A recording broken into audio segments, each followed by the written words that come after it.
Biografi singkat kehidupan Abu Bakar Ash-Shiddiq. Abu Bakar Ash-Shiddiq lahir dengan nama Abdullah bin Abi Quhafa pada tahun 573 Masehi dan wafat pada 23 Jumadil akhir tahun 13 Hijriah setelah tahun gajah, bertepatan pada usianya ke-63 tahun. Abu Bakar merupakan putra dari keluarga bangsawan terhormat yang ada di Makkah. Sebelum masuk Islam, beliau bernama Abdul Kabah.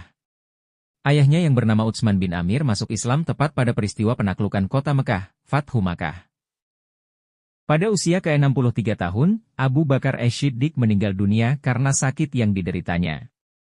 Dirinya dimakamkan di rumah putrinya, Aisyah, tepatnya di dekat Masjid Nabawi.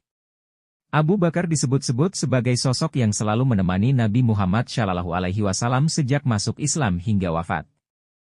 Yap, Abu Bakar Ash-Shiddiq ini adalah ayah dari Aisyah, istri Nabi Muhammad SAW.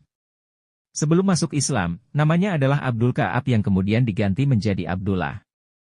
Berdasarkan kitab Hayatus Sahabah, dituliskan bahwa Abu Bakar masuk agama Islam setelah diajak langsung oleh Nabi Muhammad SAW.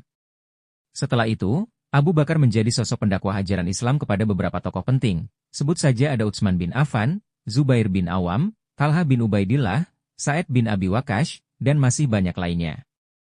Sayangnya, istri Abu Bakar yang bernama Qutailah binti Abdul Uzza enggan menerima Islam sebagai agamanya, sehingga diceraikan oleh Abu Bakar.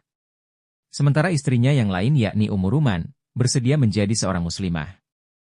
Sebelum meninggal dunia, Abu Bakar Ash-Shiddiq sudah menderita sakit selama kurang lebih 15 hari. Pada saat itu, dirinya hanya bisa terbaring lemah di tempat tidur dan tidak dapat melakukan sholat berjamaah bersama sahabat lainnya. Berhubung Abu Bakar selalu ditunjuk sebagai imam masjid, tetapi kala itu tengah sakit, maka digantikan oleh Umar bin Khattab supaya sholat berjamaah tetap dapat berjalan. Abu Bakar pun meninggal pada usia ke-63 tahun dan jenazahnya dimandikan oleh istrinya yang bernama Asma, binti Amisi, sesuai dengan wasiatnya. Terkait penyebab sakitnya ini, ada beberapa sumber yang mengatakan bahwa Abu Bakar mengonsumsi makanan yang telah diracun oleh seorang Yahudi. Kala itu, Abu Bakar tengah memakannya bersama Al-Harith bin Qaladah dan Al-Atab bin Usaid, yang kemudian keduanya mengalami penyakit sama dan meninggal di hari yang sama pula. Dalam hal pernikahan, Abu Bakar telah menikah dengan dua orang istri di Makkah, yakni Qatilah binti Al-Azi dan Ummu Ruman binti Amir bin Uwaimar. Dari istri pertama, dirinya dianugerahi dua orang anak bernama Abdullah dan Asma. Sementara dari istri keduanya, dirinya dianugerahi dua anak pula yakni Abdurrahman dan Aisyah.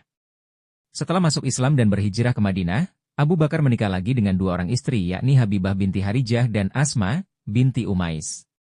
Dari istri ketiga, Abu Bakar dianugerahi anak bernama Ummu Kultsum yang lahir setelah dirinya meninggal dunia. Ketika Ummu Kultsum dewasa, dirinya menikah dengan salah satu sahabat Rasulullah SAW yakni Talha bin Ubaidillah. Sementara dari istri keempat, dirinya dianugerahi anak bernama Muhammad.